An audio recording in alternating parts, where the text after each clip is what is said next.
অতঃপর সেই লোকটি জিজ্ঞাসা করল, তোমরা আমাকে বাইসানের খেজুর বাগানের সংবাদ বলো। আমরা বললাম, এর কোন বিষয়টি সম্পর্কে তুই সংবাদ জানতে চাস?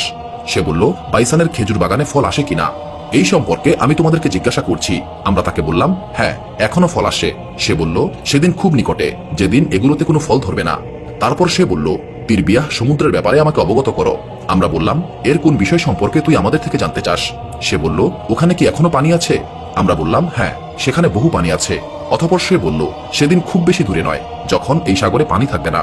সে আবারও জিজ্ঞাসা করল, জুগারের ঝর্ণার ব্যাপারে তোমরা আমাকে অবহিত করো।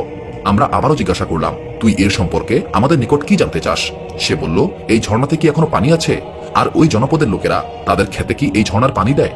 আমরা বললাম, হ্যাঁ, অনেক পানি আছে, এবং এই জনপদের লোকেরা এই পানির মাধ্যমেই তাদের ক্ষেত আবাদ করে। সে আবারও বলল, তোমরা আমাকে উম্মিদের নবীর ব্যাপারে খবর দাও, সে এখন কি করছে?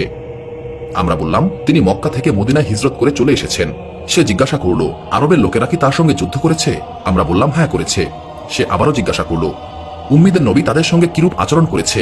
আমরা তাকে খবর দিলাম, তিনি আরবের পার্শ্ববর্তী এলাকায় জয়ী হয়েছেন এবং তারা তার বশ্যতা স্বীকার করে নিয়েছে।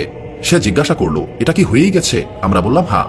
সে বলল, বশ্যতা স্বীকার করে নেয় জনগণের জন্য কল্যাণ করছিল।